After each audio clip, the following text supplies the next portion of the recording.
ഒരു പാർട്ടിക്ക് മുകളിലേക്കുള്ള ഇമേജ് ബിൽഡിങ്ങിന്റെ ഭാഗമായി വ്യാജ സമിതിയുടെ നിർമ്മിതി സൃഷ്ടിക്കുന്ന സതീശനെ ആരെക്കാളും കൂടുതൽ താഴെ ഇറക്കുക എന്നുള്ളതിൻ്റെ ആവശ്യം ഇന്നത്തെ ആഭ്യന്തരമന്ത്രി കൂടിയായ ചെന്നിത്തലക്കാണ്.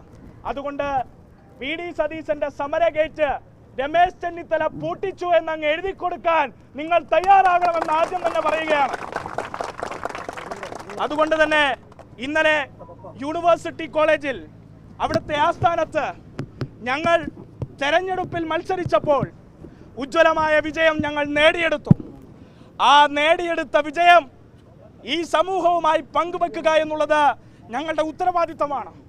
ആ ഉത്തരവാദിത്തം നിറവേറ്റുന്നതിൻ്റെ ഭാഗമായി ഞങ്ങളൊരു പ്രകടനം നടത്തി.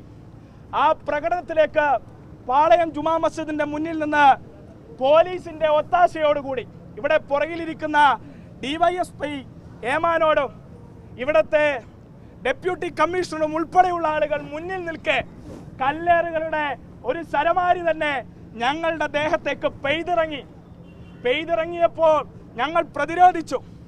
ആ പ്രതിരോധിച്ച ഞങ്ങളുടെ പ്രവർത്തകർക്ക് കിട്ടിയ സമ്മാനമാണ് ഇതാ എൻ്റെ പുറകിലിരിക്കുന്ന SFIയുടെ കേരള സംസ്ഥാന പ്രസിഡന്റിനെയും ബാലസംഘം സംസ്ഥാന സെക്രട്ടറിയുടെയും കൈതല്ലിയൊടിക്കുന്ന ഏറ്റവും വലിയ കിരാത കോൺഗ്രസ് ഗുണ്ടാ സംഘമായി ഇവർ മാറിയതിന്റെ ഏറ്റവും പ്രധാനപ്പെട്ട ഉദാഹരണം.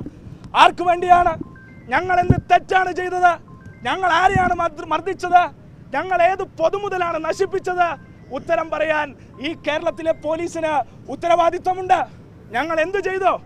എന്തിനായിരുന്നു ഞങ്ങൾക്കെതിരെ നരനായാട്ട്? ഞങ്ങളിൽപ്പെട്ട 15 പേരെ നിങ്ങൾ തല്ലിയോടിച്ചോ, കൈയടിച്ചോടിച്ചു, കാലടിച്ചോടിച്ചോ?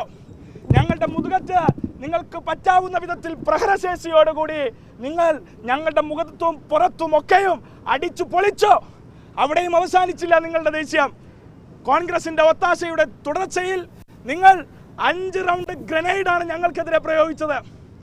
പെൺകുട്ടികൾ, എല്ലാ വിദ്യാർത്ഥികളും ഉണ്ടായ ഘട്ടത്തിലേക്ക് 5 ഗ്രനേഡ്. 2016 തൊട്ട് 26 വരെ എത്ര ഗ്രനേഡ് പൊട്ടിച്ചിട്ടുണ്ട് കേരളത്തിലെ പോലീസ് വിദ്യാർത്ഥി സമരത്തിനെതിരെ? ഉത്തരവുണ്ടോ? ഞങ്ങൾക്കെതിരെ എന്തിനാണ് നിങ്ങൾ ഉപയോഗിച്ചത്? ഞങ്ങളെ എന്തിനാണ് ഇവിടെ ജലപീരങ്കിയുടെ ഹിറ്റ് റണ്ണിന്റെ ഡിസ്റ്റൻസ് നിങ്ങൾ നോക്കണം. 25 മീറ്ററിന്റെ ഇപ്പുറത്ത് വെച്ച മുഴുവൻ ഫുൾ ഫ്ലഡ്ജ് ഫോഴ്സിൽ വിദ്യാർത്ഥികളുടെ നടുകത്തേക്കും പുറത്തേക്കും മുഖത്തേക്കും അടിച്ചേൽപ്പിക്കുകയാണ്. ഞങ്ങൾക്കെന്താ ചെവിയില്ലേ? ഞങ്ങൾക്കെന്താ ജീവിക്കണ്ടേ? ഈ കേരളത്തിൽ കോൺഗ്രസ് ജയിച്ചു എന്നുള്ളത് കൊണ്ട് ഞങ്ങൾ മരിച്ചു പോകണം. അതുകൊണ്ട് ഒരു കാര്യം ഞങ്ങൾ പറയാം, മരിക്കാൻ ഉദ്ദേശിച്ചിട്ടില്ല, തിരികെ പോരാടാനാണ് SFI ഉദ്ദേശിച്ചിട്ടുള്ളത്.